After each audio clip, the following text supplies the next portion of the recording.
Bray Wyatt appears at WWE Crown Jewel with another Uncle Howdy cryptic message interrupting him, teasing something coming in the future. Plus, Alexa Bliss is haunted by the Wyatt logo.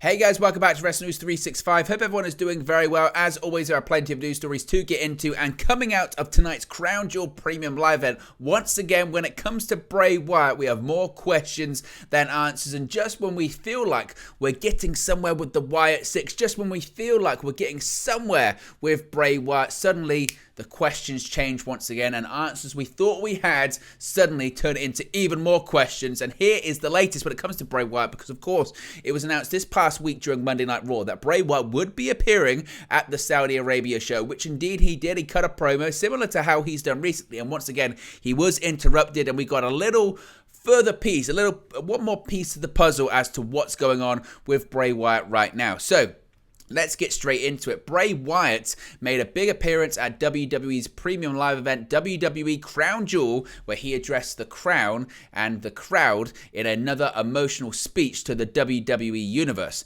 While Saudi Arabia, of course, might not have hosted the best memories for The Fiend after losing the WWE Universal Championship in one of his penultimate matches in WWE back in February of 2020, it does hold some good memories as well. Of course, he won the WWE Universal Championship at the very same event in 2019, defeating Seth Rollins. But Bray Wyatt was back in the Kingdom of Saudi Arabia and back on a Crown Jewel Premium Live event.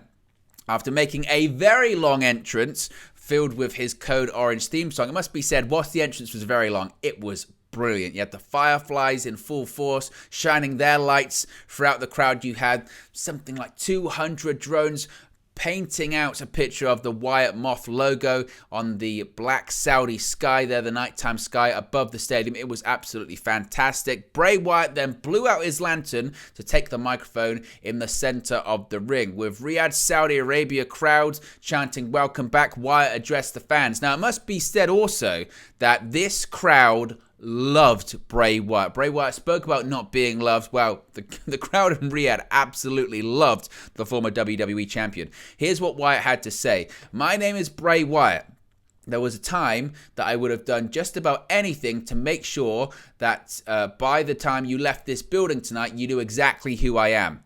I come from a very prestigious family, a wrestling family, and some might say they are even larger than life. So, from the time I was a little child, all I ever wanted to be was great. But great wasn't good enough. I had to be greater than the rest of them. I had to be the greatest of all of them.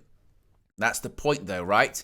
I did what I thought I needed to do. I gave in. I gave in so much that I made a monster of myself. And I wore that mask with pride. And it didn't take me long to understand that while I was wearing that mask, I no longer felt pain. I could no longer be afraid. In the mask, I was completely untouchable. And that type of thing, it feels good. Some might say that sensations like that are just impossible to quit. And that's how I felt. I found myself in a kingdom of nothingness, sitting on an island by myself, and this monster that I had made myself into had destroyed me and ran off everyone that I had ever loved. And there I sat all alone. But that's the thing. No one loves me. People love the idea of me. People love the things I'm capable of. I don't even love me. But this doesn't have to be the ending of my story. This is not the man I want to be remembered as. My name is Bray Wyatt. My name is Bray Wyatt. My name is Bray Wyatt, and I am here to rewrite the ending to my story." Again, hat tip to Wrestle Talk for the transcription there. But then, as we've seen in recent weeks, Uncle Howdy once again appeared on the Titantron with another ominous message back to Wyatt in the ring as he watched on, saying, quote, "It must hurt forcing yourself to be someone you're not. You can fool them, but you can't fool me. After all, who knows you better than I do? Do you think they'll still love you if they knew the truth? They don't deserve you. The truth is, you're going to go too far. You're going to give in. So why wait? When you do, you'll remember how good it feels. It's just going to feel so good, so good. And if you're worried about the aftermath, then just don't take the mask off. Tell me I'm wrong." Wyatt then watched on as the shot faded to black, and once again Wyatt stood there in the ring, seemingly trying to figure out what he had just seen and witnessed. A lot like a lot of the crowd, it must be said.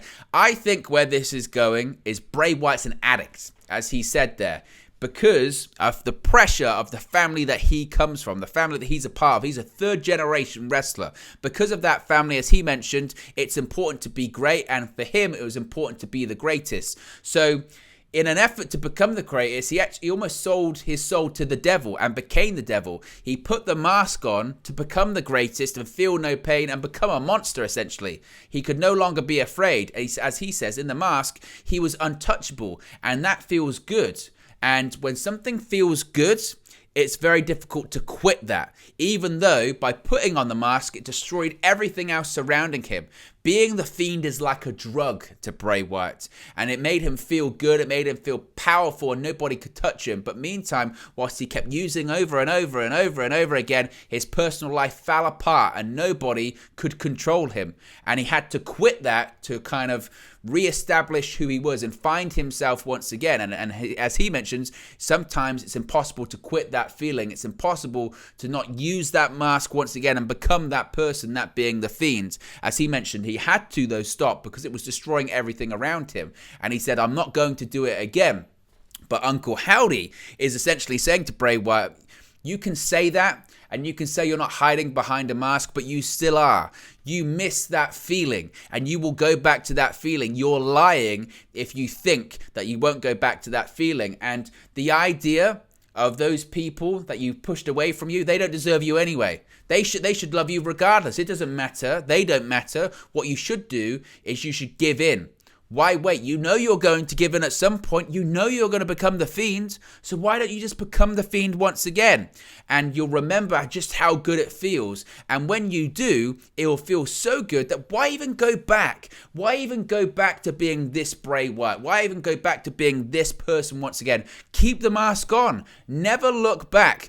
What we're seeing realistically is Uncle Howdy is the devil on Bray Wyatt's shoulder to get back to the Fiend. The Fiend is coming back. I believe truly the Fiend is coming back, and Uncle Howdy is the facilitator. Bray Wyatt's a good man. Bray Wyatt is the purest form of Wyndham Rotunda, and he's doing everything he can to piece his life back together because the Fiend ripped his life apart. But ultimately, he is an addict, and he will give in. He will give in. He will put the mask back on, and the Fiend will be back, and he'll be back worse and more terrifying than ever, and Bray Wyatt knows it, and Uncle Howdy is just a facilitator trying to facilitate that. Now, it wasn't the only Bray Wyatt reference on the show as well, because Alexa Bliss, prior to a Women's Tag Team Championship match, actually had a bit of a run-in with her past, and could this be an indication of what's to come earlier on, or later on rather, when it comes to Bliss and Bray Wyatt? Because while Byron Saxton was backstage interviewing the now former Women's Tag Team Champions in Asuka and Alexa Bliss, behind them on the screens, an ominous image appeared, as can be seen on the screen right now. While Bliss was talking, the screen behind her flickered to the mysterious Bray Wyatt moth symbol with a thunderous reaction from the crowd. While momentarily phased in a beautifully acted moment, Bliss continued to talk about their upcoming match against the previous champions, now current champions, Damage Control. Obviously, nothing else happened when it came to this throughout the evening, but certainly it's an indication of maybe what could be to come, because Alexa Bliss cannot run from her history. Alexa Bliss, the last time we saw the Fiend, the person we just spoke about a few minutes ago, the person that Bray Wyatt is holding back right now, the last time we saw the Fiend was at WrestleMania 37, and Alexa Bliss turned on him. By turning on him, he lost the match to Randy Orton, and then we never saw the Fiend again. And whilst Alexa Bliss may have gone to therapy, and whilst Alexa Bliss may have transformed into something else, the Fiend remembers. The Fiend remembers, and the Fiend could be coming back for Alexa Bliss. Absolutely incredible stuff. So there you go. Let me know your thoughts on Bray Wyatt's promo, the Alexa Bliss tease, all in the comment section below. Be sure to smash a like on the like button. Be sure to subscribe, bottom right-hand corner, and I'll speak to you again very, very soon. Hey guys, thank you for watching, listening, streaming, or however you come across this video today. Be sure to click on the video on the right there to watch our next video, or click the bottom there to subscribe, or the bottom right hand corner. Thank you very much, and I'll speak to you again very soon.